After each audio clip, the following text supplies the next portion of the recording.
Same caliber, 60 years apart, and somehow, the older one still refuses to die. Here's what nobody in the Polymer fan club wants to admit. Right now, in this exact market, the .38 Special is evolving faster than any striker-fired platform in the same price range. We've got factory optics-ready revolvers, solid copper projectiles that don't even need to expand to shred tissue, and a reliability track record that semi-autos still can't match under certain conditions. But here's the twist. Cops are right to move away from it, and civilians are right to move back. Those aren't contradictions. They're two completely different jobs with two completely different tool requirements. Today I'm laying out the hard ballistic data, showing you 6 specific revolvers worth your money, and explaining why the .38 Special is the most misunderstood cartridge in America right now. And yeah, we're going to talk about why police departments break out in hives when you even mention a wheel gun.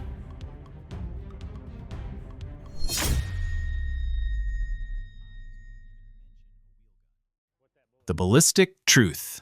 Let's kill the biggest myth first. People look at .38 Special numbers on a spec sheet and they see a slow, fat bullet with mediocre energy. They compare it to modern 9mm plus P and declare it dead on arrival. That's lazy thinking. Here's what actually matters in a civilian defensive shooting. The average encounter lasts 3 to 5 seconds. Statistically, you're firing 2 to 3 rounds at close range. You're not clearing buildings.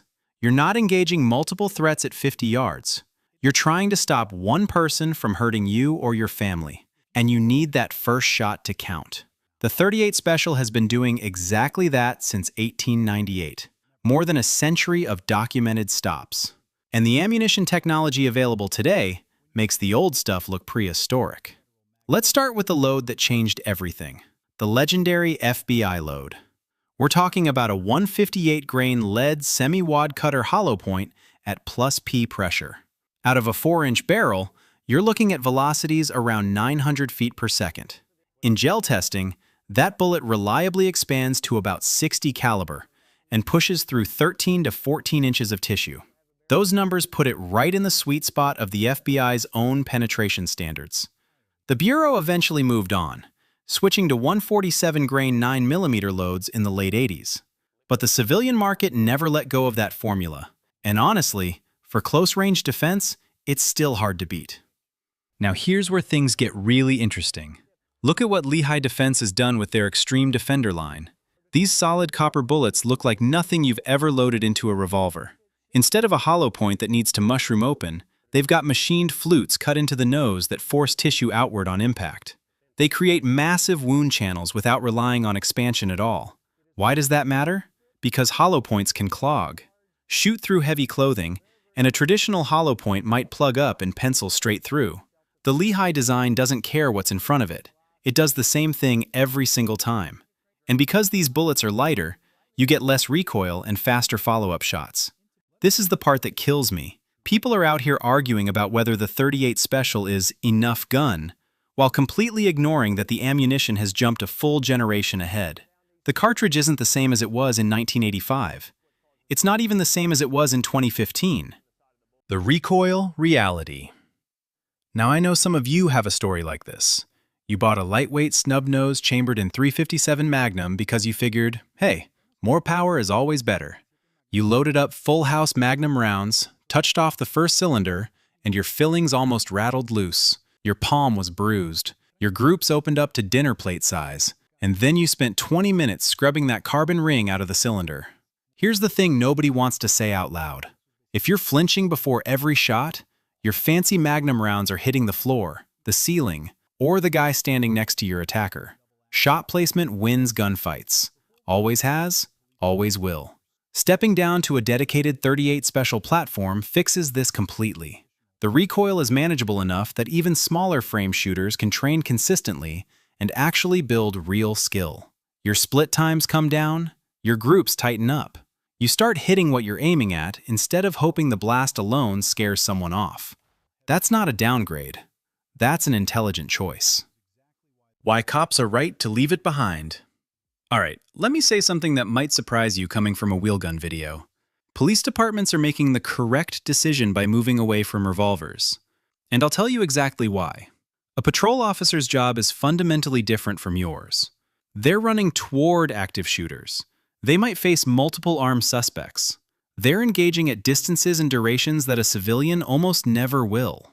When your issued sidearm holds 5 or 6 rounds and a reload takes real skill under stress, we're talking speed loaders, moon clips, fine motor movements while your hands are shaking with adrenaline.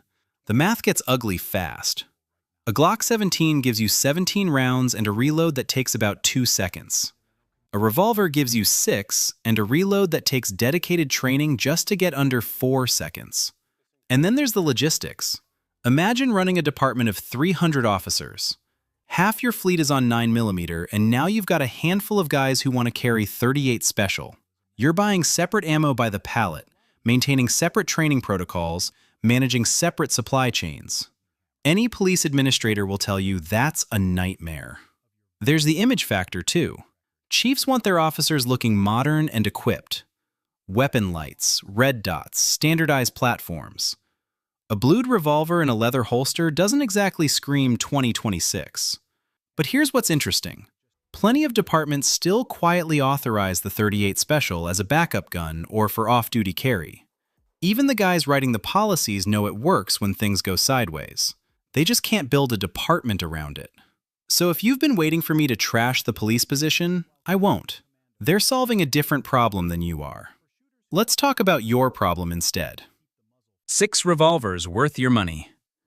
The gun industry clearly sees which way the wind is blowing, because manufacturers are still putting serious engineering into .38 Special platforms. Here are 6 that deserve your attention. Ruger SP101. This thing is basically a stainless steel brick that happens to fire bullets. It runs a triple locking cylinder, locked at the front, rear, and bottom of the crane. The lockup is absurdly tight. At 26 ounces with a 2.25-inch barrel, it's heavy enough that plus P loads feel almost gentle. Those factory rubber grips soak up recoil beautifully. You can run a full day at the range and your hand won't be screaming at you the next morning. 0 special tools needed for field stripping. If you want a revolver you can abuse for decades, this is it. Charter Arms Undercover. If budget matters, and for most people it does, this is where you look. Charter Arms skips the traditional side plate design and mills the frame from solid steel and aluminum. You get a lightweight package at about 16 ounces that's genuinely concealable without giving up structural integrity. The older models had grips that punished you, but the current production runs have contoured rubber grips that completely change the shooting experience. Fully plus P rated, ready for daily carry. And the price point leaves you money for ammo and training, which is where your dollars matter most anyway. Colt Cobra. Colts returned to double-action revolvers, and they got it right. 6 rounds, 2-inch barrel, and a Hogue rubber grip that tames recoil from the factory. The front sight is a bright fiber optic, paired with a deep rear notch.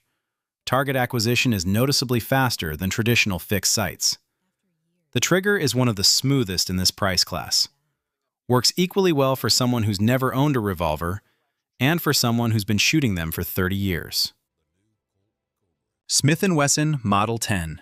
You want a piece of history that's still fully functional? This is the K-frame that was on every cop's hip for most of the 20th century. The current production model, a 4-inch barrel, .38 Special plus P rated, 6 shots, still has that gorgeous blued steel finish. And Smith recently dropped the internal lock on the new classic version, which the purists have been begging for. The balance and trigger feel on this gun are something polymer frames physically cannot replicate. It's heavier, sure, but smooth doesn't begin to describe how this thing shoots. Now, here's where it gets forward-looking. Tell me what you'd rather carry. I genuinely want to know in the comments. Old school steel, or the next 2 on this list? Taurus Defender 856 T.O.R.O. This is the revolver that made the internet lose its mind. Taurus cut this gun from the factory to accept a red dot optic on the Hollow Sun K footprint. A 3-inch barrel, 6-shot cylinder plus P rated, 23.5 ounces, and an illuminated dot on top. Yes, the Taurus quality control debate exists, and no, I'm not going to pretend it doesn't.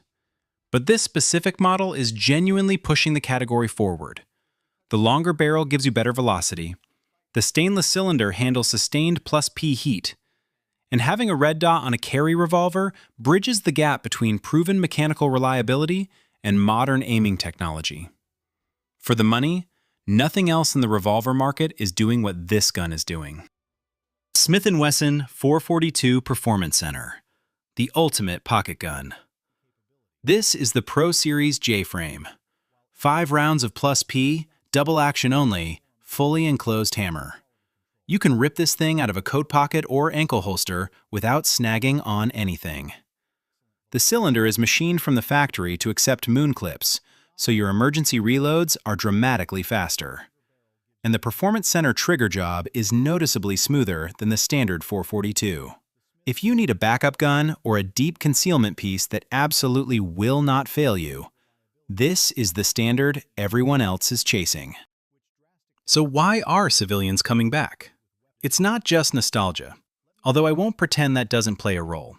American gun culture has deep roots, and for a lot of us, a steel revolver connects to memories of learning to shoot from our fathers, or watching our grandfathers carry.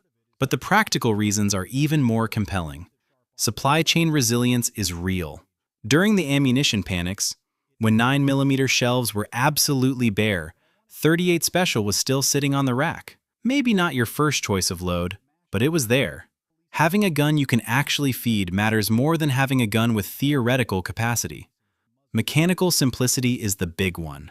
No slide to rack, no thumb safety to forget under stress, no magazine spring sitting compressed for years, no chance of an out-of-battery failure if you're pressing the muzzle into an attacker at contact distance. You pull the trigger, the cylinder turns, the hammer drops. That's it. Even range time is simpler. Your brass dumps right into the cylinder when you pop the ejector rod. No crawling around in the dirt looking for casings.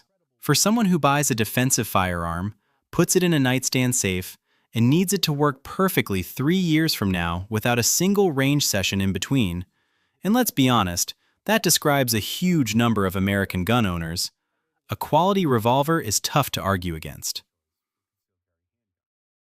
Here's my take, and I know not everyone will agree. The .38 Special revolver is the single best tool for a specific and very common civilian mission. Reliable close-range defense with minimal training dependency and maximum mechanical certainty. It is not the best tool for every mission. If you're a high-volume shooter who trains twice a month, a modern 9mm gives you more capacity and faster reloads. If you're law enforcement, the math genuinely doesn't work for primary duty.